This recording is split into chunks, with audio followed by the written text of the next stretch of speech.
আসসালামু আলাইকুম রহমতুল্লাহ। প্রিয় দর্শক, ঋণে জর্জরিত হয়ে আমাদের সমাজে অনেক মানুষ রয়েছেন যারা তিলে তিলে শেষ হয়ে যাচ্ছেন। প্রিয় দর্শক, অনেক চেষ্টা করেও কোনোভাবেই ঋণ পরিশোধ করতে পারছেন না।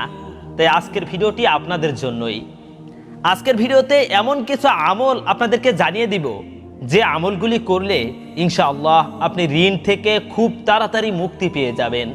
প্রিয় দর্শক, তো চলুন জানা যাক সেই আমলগুলো সম্পর্কে। একবার এক লোক ঋণ পরিশোধের জন্য ইসলামের চতুর্থ খলিফা হযরত আলী রাদিয়াল্লাহু তাআলা আনহু এর কাছে কিছু সাহায্য চাইলেন। আলী রাদিয়াল্লাহু তাআলা আনহু তাকে বললেন, রাসূলুল্লাহ সাল্লাল্লাহু আলাইহি ওয়াসাল্লাম আমাকে কয়েকটি শব্দ শিখিয়ে দিয়েছিলেন, আমি কি তোমাকে সেটা শিখিয়ে দেব? সেটা পড়লে আল্লাহ তোমার ঋণ মুক্তির দায়িত্ব নেবেন। তোমার ঋণ যদি পাহাড় পর্বত সমান হয় তাহলেও আল্লাহ সেই ঋণ মুক্তির জন্য নিজেই দায়িত্ব নেবেন। এরপর আলী রাদিয়াল্লাহু তাআলা আনহু ওই ব্যক্তিকে কথাগুলো শিখিয়ে দিলেন। তা হলো অর্থাৎ সেই দোয়াটি শিখিয়ে দিলেন যেই দোয়াটি রাসূল সাল্লাল্লাহু আলাইহি ওয়াসাল্লাম আলীকে শিখিয়েছিলেন ঋণ মুক্তির জন্য। আর সেই দোয়াটি হলো, আল্লাহুম্মা কফিনি বিহালালিকা আন হারামিকা ওয়াগনিনি বিফাদলিকা আম্মান সিওয়াক। এই দোয়াটি আলী রাদিয়াল্লাহু তাআলা আনহুকে ঋণ মুক্তির জন্য আল্লাহর রাসূল সাল্লাল্লাহু আলাইহি ওয়াসাল্লাম শিখিয়ে দিয়েছিলেন। দর্শক, এই দোয়াটির অর্থ হলো, হে আল্লাহ, হারামের পরিবর্তে তোমার হালাল রুজি আমার জন্য যথেষ্ট করো, আর তোমাকে ছাড়া আমাকে কারো মুখাপেক্ষি করো না, এবং তোমার অনুগ্রহ দিয়ে আমাকে সচ্ছলতা দান করো। তিরমিজি শরীফের হাদিস।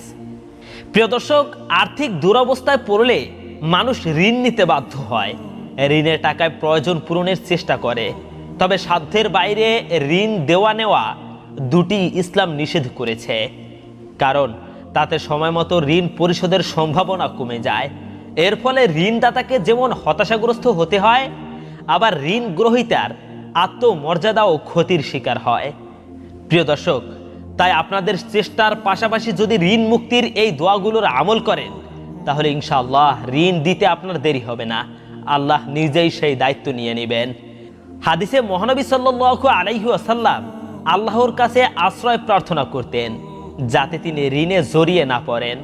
হযরত আয়েশা রাদিয়াল্লাহু তাআলা আনহা বলেছেন, আল্লাহর রাসূল সাল্লাল্লাহু আলাইহি ওয়াসাল্লাম ঋণ থেকে মুক্তির জন্য নামাজের পরে দোয়া করতেন, হে আল্লাহ, আমি তোমার কাছে গুনাহ ও ঋণ থেকে পানাহ চাচ্ছি। এক প্রশ্নকারী জিজ্ঞাসা করলেন, হে আল্লাহর রাসূল, আপনি ঋণ থেকে বেশি পানাহ চান কেন? তখন রাসূল সাল্লাল্লাহু আলাইহি ওয়াসাল্লাম জবাব দিলেন, মানুষ ঋণগ্রস্ত হলে মিথ্যা বলে এবং ওয়াদা ভঙ্গ করে। বুখারী শরীফের হাদিস। হাদিসে ঋণ থেকে মুক্তির আরো কয়েকটি দোয়া রয়েছে, আর তা হলো, আল্লাহুম্মা ইন্নী আউযু বিকা মিনাল হাম্মি ওয়াল হাজান ওয়া আউযু বিকা মিনাল আজলি ওয়াল কাসালি ওয়া আউযু বিকা মিনাল বুখলি ওয়াল জুবনি ওয়া আউযু বিকা মিন দলাইদ দাইনি ওয়া গলাবাতির রিজাল। প্রিয় দর্শক, ঋণ থেকে মুক্তির এই দোয়াটি আমি আরো একবার বলছি, আল্লাহুম্মা ইন্নী আউযু বিকা মিনাল হাম্মি ওয়াল হাজান ওয়া আউযু বিকা মিনাল আজজি ওয়াল কাসালি ওয়া আউযু বিকা মিনাল বুখলি ওয়াল জুবনি ওয়া আউযু বিকা মিন দলাইদ দাইনি ওয়া গলাবাতির রিজাল। অর্থাৎ, হে আল্লাহ, নিশ্চয় আমি আপনার আশ্রয় নিচ্ছি দুশ্চিন্তা ও দুঃখ থেকে, অপারগতা ও অলসতা থেকে, কৃপণতা ও ভীরতা থেকে, ঋণের ভার ও মানুষদের দমন পীড়ন থেকে। বুখারী শরীফের হাদিস। বন্ধুরা, রাসূল সাল্লাল্লাহু আলাইহি ওয়াসাল্লাম বলতেন, আল্লাহুম্মা ইন্নী আউযু বিকা মিনাল কাসালি ওয়াল হারামি ওয়াল মাসামি ওয়াল মাগরামি। অর্থাৎ, হে আল্লাহ, আমি আপনার কাছে অলসতা, অধিক বার্ধক্য, গুনাহ ও ঋণ থেকে আশ্রয় প্রার্থনা করছি। প্রিয় দর্শক, এখানে একটা কথা বলি, আমি এখানে 2-3টা দোয়ার কথা বলে দিচ্ছি। এই 2-3টি দোয়া যদি আপনি মুখস্থ করে আমলগুলো করতে পারেন তাহলে তো ভালো, কিন্তু যদি আপনি সবগুলো দোয়া যদি মুখস্থ করতে না পারেন তাহলে অন্তত এই দোয়া 3টির মধ্য থেকে যেই দোয়াটি আপনার জন্য সহজ হবে সেটি আপনি ভালো করে মুখস্থ করে নিন। আমি বাংলা উচ্চারণ ভিডিওতে দিয়ে দিয়েছিলাম, আপনি সেই দোয়াগুলি ভালো করে মুখস্থ করে আপনি সেই একটি দোয়ার আমল নিয়মিত করুন, 5 ওয়াক্ত নামাজ পড়ুন, ঋণ পরিশোধের চেষ্টা করুন। ইনশাআল্লাহ খুব সহজে আপনি ঋণ পরিশোধ করতে পারবেন।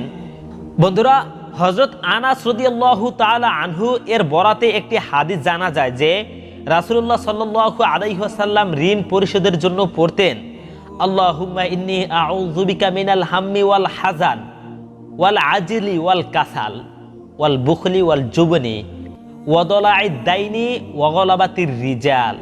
অর্থাৎ, হে আল্লাহ, নিশ্চয় আমি আপনার আশ্রয় নিচ্ছি দুশ্চিন্তা ও দুঃখ থেকে, অপারগতা ও অলসতা থেকে, কৃপণতা ও ভীরুতা থেকে, ঋণের ভার ও মানুষদের দমন পীড়ন থেকে।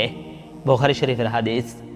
একজন বিশ্বাসী লোকের কাছে ঋণের বোঝার চেয়ে ভারী কিছুই নেই, কারণ ঋণ বান্দার হক। ক্ষমা না পেলে ঋণ থেকে মুক্তির কোনো উপায় নেই। তাই কেউ ঋণ মাফ করে দিলে ওই ব্যক্তির জন্য আখিরাতে অনেক বড় পুরস্কারের ঘোষণা এসেছে হাদিসে।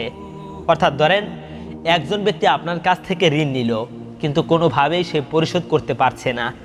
অনেক চেষ্টা করেও যখন সেই লোকটি ঋণ পরিশোধ করতে পারছে না, তখন যদি আপনি সেই ব্যক্তিকে সেই ঋণ দেওয়া থেকে মাফ করে দেন, ক্ষমা করে দেন, তাহলে আখিরাতে আপনাকে অনেক বড় পুরস্কার দেয়া হবে। এমনই ঘোষণা এসেছে হাদিসে।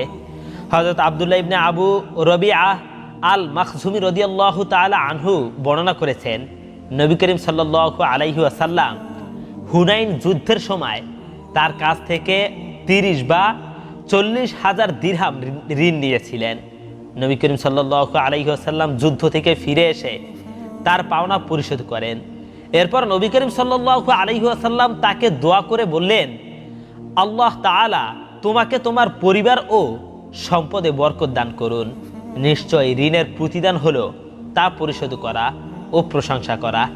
ইবনে মাজা ও মুসনাদে আহমদ শরীফের হাদিস। প্রিয় দর্শক, এখানে রাসূল আরও একটি দোয়া শিখিয়ে দিয়েছেন যে ঋণ পরিশোধকালে যে দোয়া পড়া সুন্নাত। অর্থাৎ, আপনি একজনের কাছ থেকে ঋণ নিয়েছেন, এই ঋণগুলো যখন পরিশোধ করবেন, তখন ঋণগুলো পরিশোধ করে একটি দোয়া পড়ে আল্লাহর কাছে দোয়া করবেন। তাহলে কখনই আর আপনার ঋণের প্রয়োজন হবে না। প্রয়োজনের মুহূর্তে মানুষ বিভিন্ন সময় ধার দেনা করে। ঋণ দিয়ে অন্যের পাশে দাঁড়ানো মানুষের সামাজিক দায়িত্ব। তবে তালবাহানা না করে যথাসময়ে তা পরিশোধ করা ঋণ গ্রহীতার কর্তব্য। এর মাধ্যমে সবার মধ্যে পারস্পরিক ভালোবাসা ও সুসম্পর্ক বৃদ্ধি পায়। রাসূল সাল্লাল্লাহু আলাইহি ওয়াসাল্লাম ঋণ পরিশোধের সময় ঋণদাতার কল্যাণ চেয়ে একটি দোয়া পড়তেন, আর সেই দোয়াটি হলো, বারাকাল্লাহু লাকা ফি আহলিকা ওয়া মালিকা ইন্নামা জাযাউস সালাফি আলহামদু ওয়াল আদাউ। প্রিয় দর্শক, এই দোয়াটি আপনারা ঋণ পরিশোধের সময় ঋণদাতার কল্যাণ চেয়ে এই দোয়াটি পড়বেন। দোয়াটি আমি আরো একবার বলছি, বারাকাল্লাহু লাকা ফি আহলিকা ওয়া মালিকা ইন্নামা জাযাউস সালাফি আলহামদু ওয়াল আদাউ। অন্য বর্ণনার মতে ইন্নামা জাযাউস সালাফি আল ওয়াফাউ ওয়াল হামদু, এরকম এসেছে। যাই হোক, আমি প্রথমে যে আরবিটি শিখিয়ে দিয়েছি ওইভাবে পড়লেই হবে। এর অর্থ হলো, মহান আল্লাহ তোমার উপর, তোমার পরিবার ও সম্পদের উপর বরকত দান করুন। নিশ্চয়ই ঋণের প্রতিদান হলো ঋণদাতার প্রশংসা করা এবং তা পরিশোধ করা।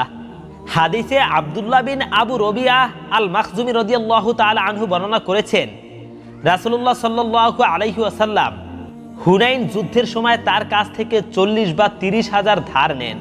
অতঃপর রাসূল সাল্লাল্লাহু আলাইহি ওয়াসাল্লাম ফিরে এসে তার পাওনা পরিশোধ করেন এবং সেই ব্যক্তিটির জন্য উপরে বর্ণিত এই দোয়াটি বলে প্রশংসা করেছেন। প্রিয় দর্শক, তাই আমরা ঋণ পরিশোধের জন্য এই আমলগুলি করব।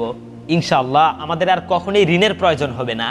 আর যদি ঋণগ্রস্ত আমরা হয়েও থাকি, আমাদের চেষ্টার পাশাপাশি যদি এই আমলগুলো আমরা করি, তাহলে ইনশাআল্লাহ রাসূল বলেছেন সেই ঋণ পরিশোধের দায়িত্ব আল্লাহ তাআলা নিজেই নেবেন। সুবহানাল্লাহ। প্রিয় দর্শক, প্রতিদিন এরকমের নতুন নতুন ভিডিও পেতে এখনই আমাদের চ্যানেলটিকে সাবস্ক্রাইব করে আমাদের সাথেই থাকুন। আসসালামু আলাইকুম ওয়া রাহমাতুল্লাহ।